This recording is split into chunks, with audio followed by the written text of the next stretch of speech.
Hey, Big Love fam. Welcome to Super Freak. This is a high vibe podcast, y'all, exploring all things frequencies, how they govern, form, shape our realities, and are the key to living from your full potential. It's non-woo convos about super woo shit, unpacking what I call the science of self, from body and soul literacy to the power of understanding vibration, higher consciousness, quantum physics, and spiritual psych. Let this podcast become a resource for you on your journey to self-mastery. If you're curious and ready to free your mind, unlock the body, and truly become limitless, then you're in the right place. I'm your host, Tally. This is Super Freak, Awakening for the Next Gen. Let's go. All right, everybody, welcome to this week's episode of Super Freak. I'm going to continue with the co-hosting with Neha Oberoi. This week, we're going to talk about babies and spirit babies and the nudge to have babies and what that actually looks like and what it means, because this is coming off of a conversation. You actually asked me some questions in our WhatsApp chat because we talk every day about stuff. And if y'all are not asking me questions in Telegram, I don't know why you are sleeping on that platform, because I will fucking answer them. So do not be shy. Take advantage of me in a way. I will not always be this available. I promise you, don't be afraid to ask me questions. But Neha, please, let's just jump right into it. Let's get into babies, the babies of it all. Okay, so firstly, yes, ask Tally all your questions, because honestly, I feel like I'm always bugging her with my questions and I feel so much better afterwards and I have like a direction to go in. So ask Tally your questions while you can, firstly. Secondly, how this conversation started, I had a really random dream about Tally being pregnant. Okay, we were like, we've never actually met in person, but we were in the same room together and she was telling me she was pregnant. And I just messaged her about it. But yeah, it just led us down this like really interesting conversation about spirit babies and how babies come into form. And I guess I'd love to know more about it in terms of how does it happen? How does a baby choose you? I guess that's a good question to start with. That's a great question. And so for the record, I have seen myself pregnant many, many times in dreams. I have had very intense meditations where I have been pregnant with twins and they were hybrid alien babies. And I've been pregnant with Jesus before. It's been all kinds of things. And so let me tell you the meaning of that. It just means that there's a probability timelines of motherhood being a part of my reality and what that actually looks like. If I want that, okay, if I want to choose that. And so these twin babies that have been around me for a long time, I just was like, yes, no. So thanks, right? Yeah, but no. And I would ask them, why do you want to come in through me? And they loved the technology, the being of the technology that I am, because I am a hybrid being. Okay. And what I mean by that is not all the way human. I recognize that about myself. And I keep continuing to merge through higher aspects of myself, and meaning I become more congruent and then I transcend the version of myself that's running. So all of my guides are just ultimately versions of me in other timelines and other dimensions based on the being that I am. It's not like that for other people. Sometimes they have very different guides, things like that. But literally my entire council or my guides is literally one voice. It's me represented in variations of other dimensions. So these little twins wanted to come in for the technology and they wanted to experience the spectrum of human emotion, because higher dimensions, higher frequencies really don't understand emotion. It's very unique to humans. We need to have those things in order to recognize our patterns and then transcend them. That's what the emotional body and the emotional system is. It holds information, it holds all these codes, and we need to have them because that's how we navigate our environments. It's part of our design. The Jesus thing of it all is the connection to the Christ consciousness. And when I look at babies who are really meant to be spiritual leaders, typically they're 33 life path, they're very spiritual in nature. A lot of them come through beings who have been through a lot of strife. Sometimes it comes through a lot of poverty beings or beings that are in these types of areas, South America, India, Middle East. This kind of where there's just been a lot of conflict. They will come in as a beacon of peace. They'll come in as a beacon of peace and they will come in to usher in this next consciousness generation, essentially. Jesus, the being, okay, Yeshua, that being wouldn't choose to incarnate again because he kind of already done been that.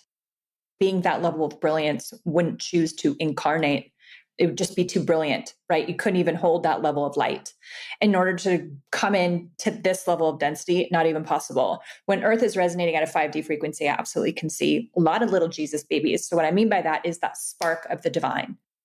A lot of women are coming in and having the spark of the divine in their children, very ascended beings, very new consciousness level babies, and they don't have a lot of karma. So they don't have karma records. They come in karma neutral and they're very awakened and they're very brilliant. And you're starting to see some of these kids already that have crazy abilities, like so many abilities, like the scanning at frequency level, the synesthesia, the being able to pick up languages so fast, this kind of thing, just very in tune little children. So when I ask these little beings, what do they want to learn? And then why they chose me, and basically how can I help them?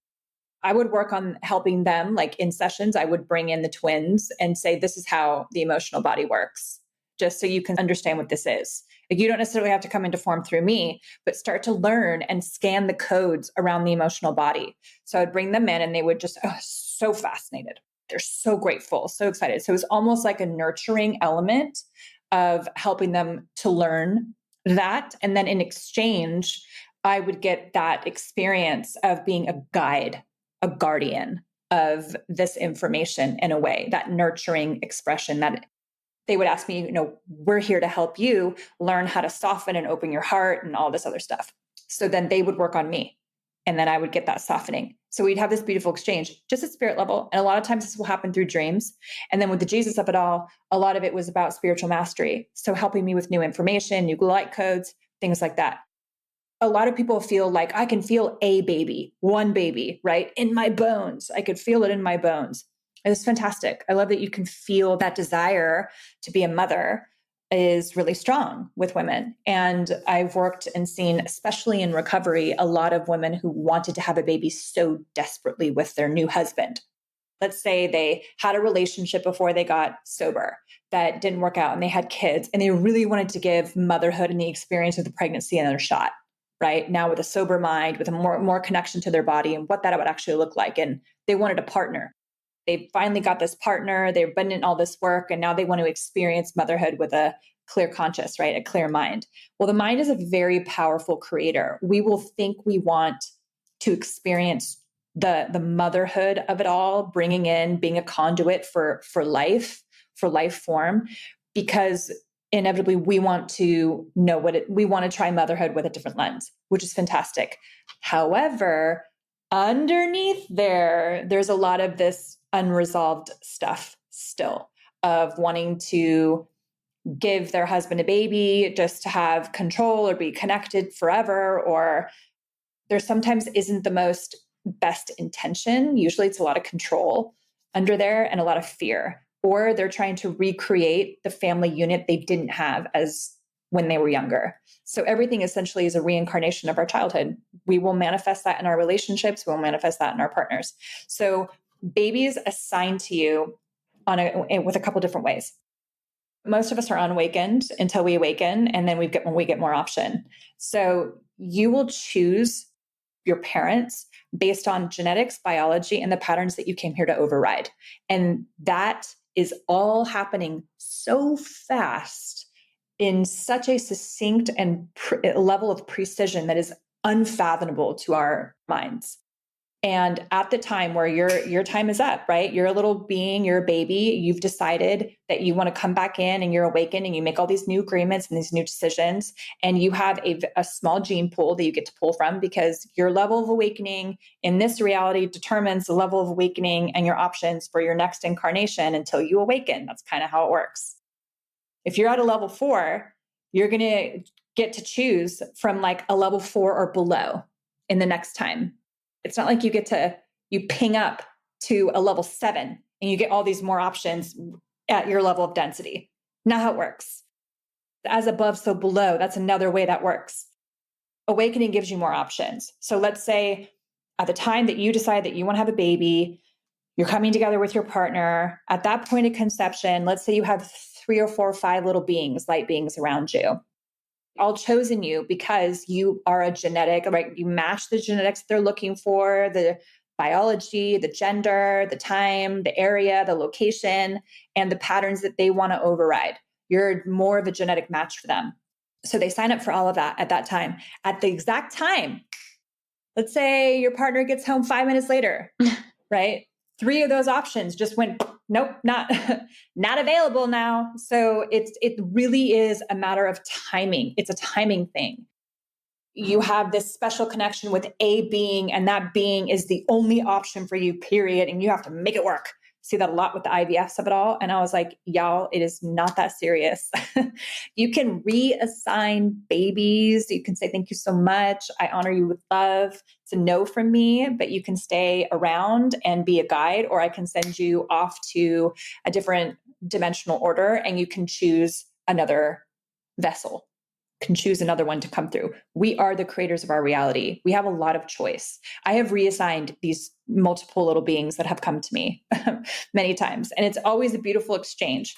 Why did you want me? What can I help you with? Ding, ding, back and forth. And then on they go. Because as you continue to awaken and grow, your frequency and energy will rise. You will absolutely attract a different type of kiddo, right? A different type of being, a different type of energy, something that's less dense. If I'm only resonating at a level 4, the options of the beings that I have are going to be right in this bandwidth. If I am operating at a level 15, this is a very different set of dynamics. I could have wiped out a program in my subconscious mind that a child will come in, like imagine you just wipe out lack. That kid isn't going to recognize lack. It was going to recognize like completion and love. And like, that's a totally different little being to steward in the world. So it gets really, really fun, like way different when you really understand that you're architecting your reality for real, for real. And that's why I was like, don't give up on yourself. Don't give up on the self-mastery path or the awakening path. And don't give up on the curiosity because it just gets better. We have just been so dumbed down as a collective that we have to work so hard just to get to zero. Right? Just to find that 0 point of harmony. That's why I've waited so long. So motherhood possibility for me, absolutely. If I want that, it's an option. It's not like it's destined, right? Nothing is predetermined. Not a single baby is predetermined. And motherhood looks really different. It could be that I like step right into a partnership dynamic where there's already an instant family. Although my knowingness is like that will not happen, but we'll see. So can you talk to your future baby? Like, could you somehow connect with them and have a conversation with them? Yeah. So sometimes, for example, if we were going to do like a session connecting you with a possibility of a spirit baby, you would connect with the energy. You would connect with the highest timeline for the highest possible outcome. And you would connect with the energy of that baby. And then usually in that, let's say, for lack of a better word, that energetic ceremony, there would be an internal resonance that I would want you to feel. I want you to feel what the resonance of that energy feels like and see if you like it. It might be that baby feels intense. That you may not, I was like, that baby feels like a lot. You're like, nah, no, that's not for me. Mazel. Thank you, baby. I remember when I was first getting connected with like other guides, when I first started learning like how I was seeing stuff, I would aligned with certain teachers and I was like, ooh, I don't like this one. I don't like this energy. Too strict. Eek. I needed way more love. I needed more nurturing. I needed more love. Now my highest is like, she cuts right to the point. I was like, thank you, God, because I'm the type who seeks clarity over comfort. Later, I just need to know what the truth is, what the bottom line is. I can handle my emotions. And then when I need a little bit more love, she's right there. She's just ding. I asked for that. You feel the energy of the light beings. And then we make the connection. And then, that merging happens. And it's just a matter of time before the physicality comes into play. So you can talk to the energy and start connecting with the energy of that baby. And a lot of times it's not gendered and maybe that hasn't been decided. And you can absolutely connect with a couple of them. And then whoever decides to land first, that happens, which I see a lot with twins. Sometimes there'll be a twins or multiple babies that will kind of argue about who wants to come in first. And there'll be all these different agreements that are made. And that's for them to decide, because you're just the vessel for the creation, and you have an agreement that you're going to hold the container for that. And then you make certain agreements. This baby is going to need a calm environment. This baby is going to need a relocation. This baby is going to need this type of, anti-acidic foods. Each being will have a different level of requirement, and the baby will start working on you. Like, it will start actually helping the body prepare. So that was something that I actually learned from the dream with the Yeshua. So the high vibrational being, the really just the Buddha level beings that are like that path, that high holy path, right? The 33 life path number, the healers, the world teachers, this kind of thing. I was like, I had no idea that babies can come in and start working on you. And even if the baby doesn't stay, chooses to come in, and then a miscarry happens, women get really emotional about that. But I was like, you have to understand that this baby just came in, took all of this pattern from you, and took it with him, her, out the door, right? Came in, took a bunch of patterns, from you, prepared you for your next one perfectly, and opted to come in, awaken just enough to have its lesson, and then leave. It's always divinely okay. It is. It's not the right time for you, or it's not the right time for that baby, but it comes in, works on you, takes patterns, and then leave. It's a birth-death cycle still in a short period of time. So I know miscarriages can feel really, really heavy and emotionally really like it's a lot, right? Because the body has to go through a lot, and understand that it is also a blessing. Because like that baby could come back in real fast, or it could send another one to come in to be a better match.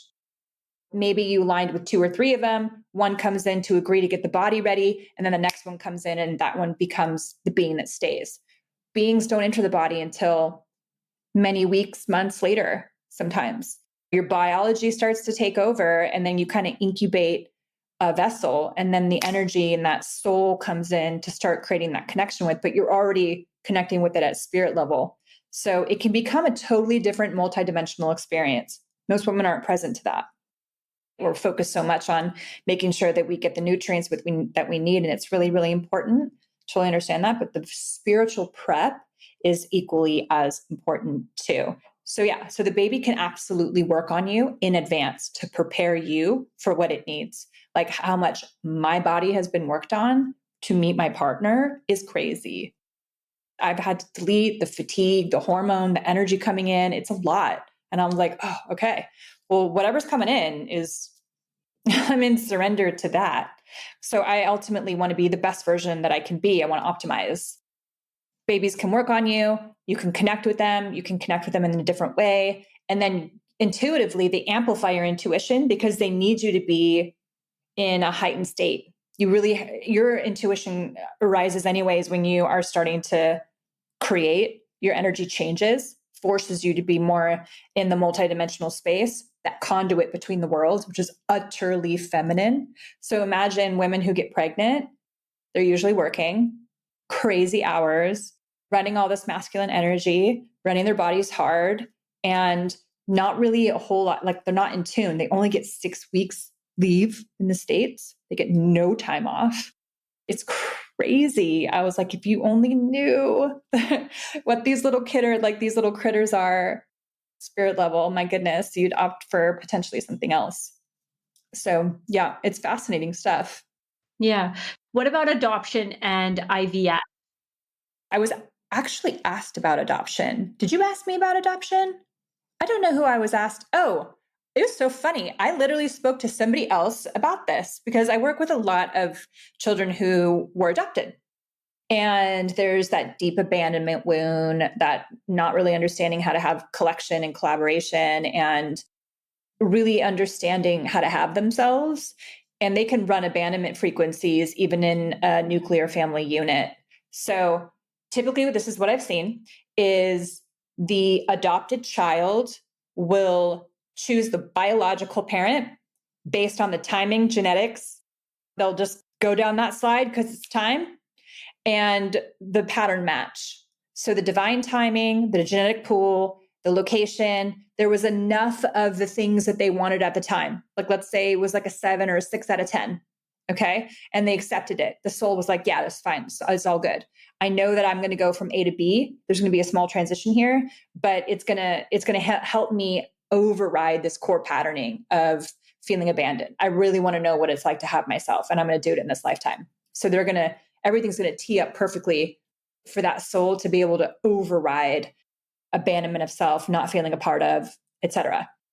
Inevitably, the biological family, for the genetics, the timing, and the patterns, those core patterns will end up being a match, almost identical match to the adopted parents, or they'll be adopted. It'll be very, very similar core wounding. Let's say a child comes from a cult, okay, was born into a cult, biological mother has mental instability issues, there's alcoholism, addiction, things like this. The family that ends up adopting them will down the road. And by the way, that core patterning is sacrifice, self-sacrifice, martyr frequency, addiction, abuse, and victim. Chances are the adoptee parents will have a connection, a match, an energetic frequency, complementary frequency to victim abuse, addiction, abandonment, or sacrifice. It just may show up differently. Okay. It may show up differently, but the bottom line, it ends up being a match. And so that's what I find really fascinating. As I was like, holy shit, this is so crazy. It's kind of like finding an adapter. You find an adapter to a headphone and you get a headphone that's not iPhone, whatever, it's a copy of an iPhone, but you find an adapter and you make it work. All you want to do is hear. That's it. The wanting to hear is the pattern. How you hear is where the variables come in. So it actually funnels to a simple bottom line, but we don't really look at it like that because we're too wrapped up in the emotional body to notice the difference. But it ends up being really wild. The child knows, the soul knows what's up. They know, they've chosen it. They're like, yes, it's fine. I know, but also I want a couple of other things. So yes, I'm fine to actually front load a lot of my lessons, but by the time I reach this, provided that I stay on this trajectory, I want these gifts, and these gifts. So we have a lot of choice in the matter, but we have a lot of choice in the matter within the level of awakening that we are when we drop the body from the former incarnation. So it's all predicated on how awakened you are, for real. That's why I was like, it's like spiritual Pokemon. If you, let's say in a former life, okay, you were resonating at a 3.7, or 30,000 oscillations per second, if you want to get very specific. But essentially, you're oscillating at kind of a lower density. And that lower density gave you the availability or the options or the possibilities of like not great. Poverty, abuse, these kinds of things. And you just never got through a lot of those patterns. You got through like some of them, you were able to transcend some of them. And so let's say now you're at a 3.9. And so when you drop the body, you learn some lessons, you clean up some karma at spirit level, and now you got a boost. And now you're like at a 4.2. Your availability, what's available to you now is that entire bandwidth of 4 to 5. That's a big difference between 2 to 3 in terms of options. Just imagine a pass to go to a concert. The more access you have, the faster you get around, the easier it is. The closer you are to the stage, the better the sound, the better the view, the less crowds, the more convenience. It's kind of like that. That's literally how being awakened works. The more awakened you are, the more options you have. The more awakened you are, the more brighter beings want to align with you and experience earth form with you as a guide because you're more congruent. The more awakened you are, the more congruent you are, the less dense you are. That's the bottom line. So whether or not you understand the mechanics of the 3.2 and the 5, whatever, and I'm giving you all those examples, doesn't matter. It's just really, truly about choice. You want to break free from the mental illusion and the construct of what this reality is. Beings that come into form want to learn and transcend. That's it. Your role and your job is to transcend these things. With IVF, my only ish with this is that there's probably a reason why the body is rejecting the idea of pregnancy beyond biology. Oh, there's just, by the time you hit 40, the eggs go into retirement. I was like, this is not all the way true. That's what you've been told. You can override anything. If the body is rejecting it, there's probably a reason why. You have to look into the lineage. Anytime I've seen anything with IVF, there is a mother wound, a father wound. There has been a line where, let's say, a simultaneous lifetime or multiple lifetimes where there has been loss of child. And that loss of child was so devastating that you will do anything to get pregnant, because that pregnancy for you is how you know that you're in time, right? It'll keep you in time. It'll give you something to protect and somehow recreate your own wounding with, and then heal. People are looking to heal through their children. And that's where it gets really distorted. So they kind of play Frankenstein with their pregnancy. They push it, they force it. It's a control pattern. And I was like, what if you just worked at spirit level and started amplifying and working on the body and overriding patterns? I mean, I have seen crazy things happen with the frequency work. People come out of menopause, women come out of menopause, get pregnant, men who have been snipped and been able to produce children. I was like, when I tell you it's at frequency level, everything's at spirit level, it really, really, really is. Yes, there's a biological component to all of this, but it is ones and zeros. It is patterns, period. And I feel like IVF works for some people. It really does.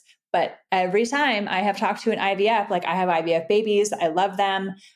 The version of them that had that IVF baby at the time typically wasn't an easy pregnancy, right? It was there was something forced. And they weren't all the way awakened. There's a reason why they want that. Go for it, ladies. Do your thing. Have your children. Love, all good. But let's do some work to get down to the reason for real, of why this child now with the partner you have now. What do you think the resistance is? Because there's a lot of people who have problems holding babies after multiple IVFs.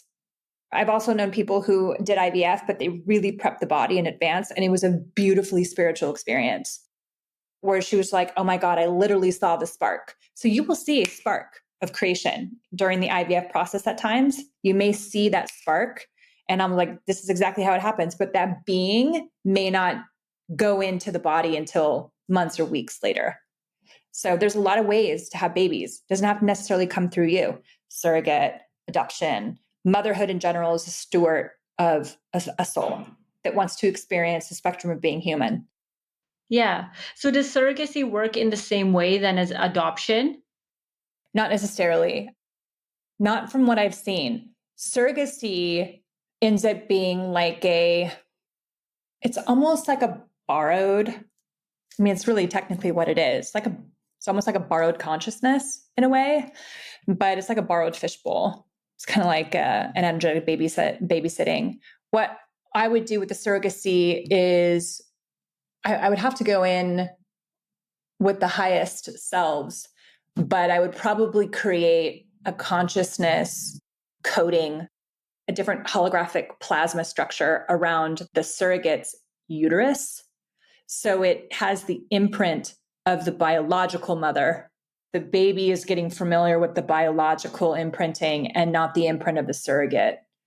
Either way, the child knows what's going on, right? The soul knows what's going on, but there's actually a way to streamline that. So when, let's say, Courtney gets the surrogate, right, gets the baby is going to have to do a lot of scanning to pick up on the frequencies of Courtney and Travis in that environment. Like there's going to be almost a pre-download, more scanning, more downloads, but the genetics are still the same. You're still getting the genetic imprint, but there's a way to actually protect the uterus. At least this is what I'm being shown right now, is there's this kind of crazy multidimensional structure that would be put around the uterus that would start informing the baby of where it's going after. So the baby doesn't really care, right, how it comes into form. It's cool with that. It knows that it wants to be assigned with these two and wants to learn lessons in this environment. Again, it comes down to timing, agreement, availability. Maybe the availability at that time was this person who could house the borrowed uterus, if you will, that could house that, the growth, the creation process, and then get raised by the biological. It's not kind of same. It's a little different, a little more nuanced. I said, I haven't done that before, but it just came in. It just showed me specifically, it was absolutely can be done. This is what you'd want to do in this situation. I was like, oh, cool. So the biggest thing in order to as like if you're someone who's trying to get pregnant or you want to connect with your baby, is to work on your emotional body first, your own emotional body. Yeah, it would always come down to motives, right? Think of yourself as auditioning, okay, to be the best possible parent that you could be. I would ask, okay, how congruent are you? How resolved are you within your own polarities? You want to be able to reconcile your own polarity. You want to check your emotional regulation systems and nervous systems. How neutral are you? How calm is your nervous system? Are you in a financial place to be able to, bring a baby into the planet? Are you in an emotionally intelligent place to be able to steward a child? Do you have the nervous system regulation to be able to steward a child? And then you definitely want to work on your core patterns to the best of your ability. There will be a feeling and a knowing. Most of the time, there's an excitement and a little anxiety around being a parent.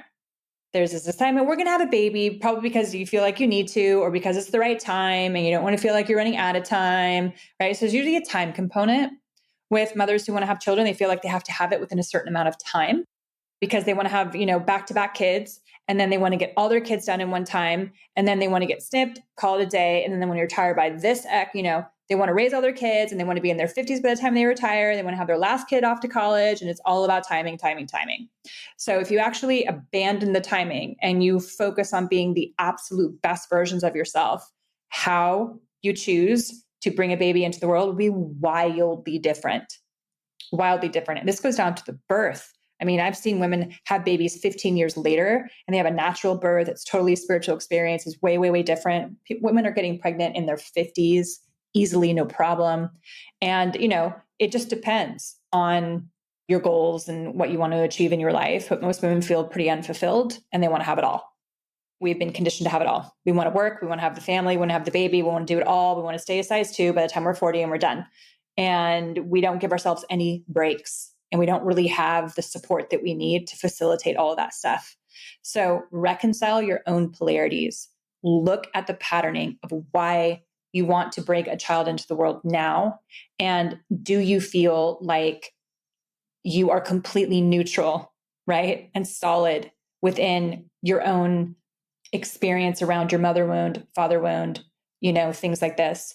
I would say if you're coming from daddy issues, wait. If you're coming from mama issues, wait, work on that stuff because a baby will amplify the hell out of you. It will amplify everything that you need to work on. And you can work on it in conjunction with these spirits in advance before bringing them into the body space. And I'm like super pro motherhood. It's like the biggest job ever, ever, ever. If you actually give yourself time to become the amplified version of yourself, that feminine, beautiful, loving energy where you're just in deep love and reverence for yourself, first and foremost, then you're primed to be a conduit. You're primed.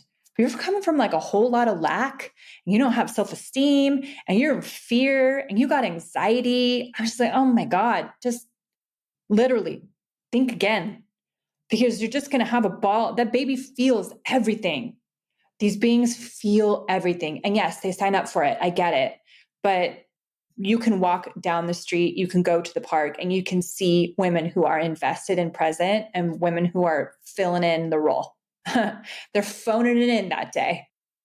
It's hard. I mean, it's not easy. I'm not a mother. I can't really speak to and be the arbiter of anybody's like motherhood coach. You should have a baby or not. And I'm like I said, I think it's the hardest job in the entire world. But I'm like, man, an awakened mom is much better than an unawakened mom. Reconciling your emotional and mental body is critical. I would say work on that stuff. Work on and really learn and be around babies and get down to the causes and conditions and the reasons of why you want to have a child first. And when you're really clear on that and you're good and you're super neutral, you could have a baby or you could not have a baby. And if it happens, it happens. It doesn't, it doesn't. Then you're good. You're primed. It's not going to define you. It's not something you have to have.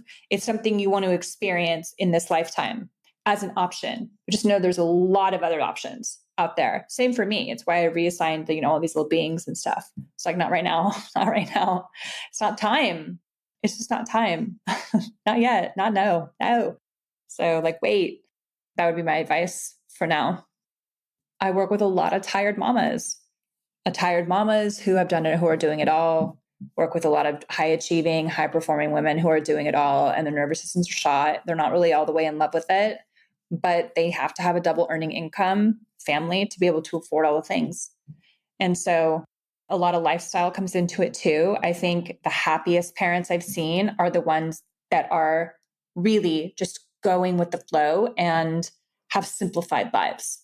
They know they have an active and present and emotionally available father figure. Okay. They've got a very strong masculine. And if you do not have a masculine that you respect, honor, and adore, and have absolutely no questions about their ability to lead, I would also question, because young little beings have to have a very strong masculine. And we are in a deficit of strong masculine and strong feminine. I will say that. I will leave you all with this. It's all beautiful and it's all learning. And we have a hell of a lot more choice than we think we do. Miss Neha, thank you, my dear. Do you have any final questions? No, I think that's it. That was an interesting chat. See you guys next week. Thanks so much for listening, you guys. Please make sure to leave a review and follow the fun on social media because that's how it works in this world. And in the meantime, get your freak on. I'll see you in the next session.